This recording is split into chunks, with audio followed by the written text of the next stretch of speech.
ছিল ছোট্ট গ্রাম, যার পাশেই ছিল এক বিশাল বন। সেই বনের ঠিক মাঝখানে দাঁড়িয়েছিল এক প্রবীণ বটগাছ। তার শাখা প্রশাখা এত দূর ছড়িয়েছিল যে মনে হতো যেন আকাশটাকে ছুঁয়ে আছে। গ্রামের মানুষ বটগাছটাকে খুব ভালোবাসত, কারণ সে শুধু ছায়া দিত না, তার ফলও ছিল সুমিষ্ট। পাখিরা তার ডালে বাসা বাঁধত, আর শিশুরা তার নিচে লুকোচুরি খেলত। বটগাছটি যেন গ্রামেরই একটি অবিচ্ছেদ্য অংশ ছিল। কিন্তু একদিন গ্রামে এক নতুন লোক এলো। তার নাম শঙ্কর। শঙ্কর ছিল লোভী আর দূরদর্শী নয়। তার চোখে পড়ল বটগাছটির বিশাল কাণ্ড।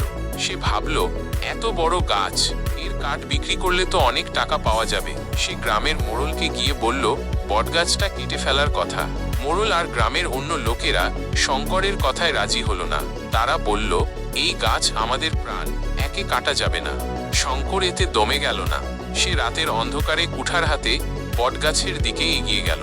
যখনই সে কুঠার তুলতে যাবে, তখনই এক অদ্ভুত ঘটনা ঘটল।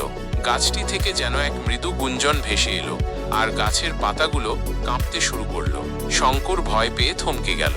সে ভাবল, এ নিশ্চয়ই আমার মনের ভুল। পরের দিন শঙ্কর আবার এলো।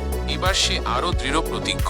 যেই সে কুঠার চালালো, অমনি গাছটির একটি ডাল থেকে টপটপ করে জল পড়তে শুরু করলো, যেন গাছটি কাঁদছে।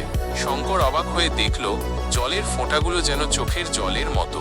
তার ভেতরে কেমন যেন একটা অনুভূতি হলো। সে কুঠার ফেলে দিল। শঙ্কর এরপর প্রতিদিন বটগাছের কাছে আসতো, কিন্তু কুঠার নিয়ে নয়। সে চুপচাপ গাছের নিচে বসে থাকত আর গাছটাকে দেখত। ধীরে ধীরে তার মনের পরিবর্তন হতে শুরু করলো। সে দেখল কিভাবে পাখিরা গাছে ফিরছে, কিভাবে কাঠবেড়ালিরা খেলা করছে, আর শিশুরা কিভাবে তার ছায়ায় আনন্দ করছে। শঙ্করের মনে হলো, এই গাছ শুধু কাঠ নয়, এই গাছ একটি জীবন, একটি আশ্রয়, একটি সম্পূর্ণ পৃথিবী। একদিন শঙ্কর গ্রামের সবাইকে ডাকলো। সে বলল, আমি ভুল করেছিলাম। এই গাছ আমাদের শুধু কাঠ দেয় না, আমাদের বাঁচিয়ে রাখে। একে কাটলে আমাদের গ্রামের ক্ষতি হবে, প্রকৃতির ক্ষতি হবে। শঙ্করের কথা শুনে গ্রামের সবাই খুশি হলো। তারা শঙ্করকে ক্ষমা করে দিল। সেই দিন থেকে শঙ্কর বটগাছটির দেখভাল করতে শুরু করলো। সেই গাছের চারপাশে বেড়া দিল, আগাছা পরিষ্কার করলো, আর নতুন চারাগাছ লাগালো। গ্রামের অন্যরাও তার সঙ্গে যোগ দিল। বটগাছটি যেন আরো সতেজ হয়ে উঠল। শঙ্কর বুঝতে পারল, একটি গাছ শুধু একটি গাছ নয়, একটি গাছ একটি প্রাণ। আর এই প্রাণকে বাঁচিয়ে রাখলে আমাদের নিজেদেরই জীবন সুন্দর হয়। এক ছিল ছোট্ট গ্রাম, যার পাশেই ছিল এক বিশাল বন।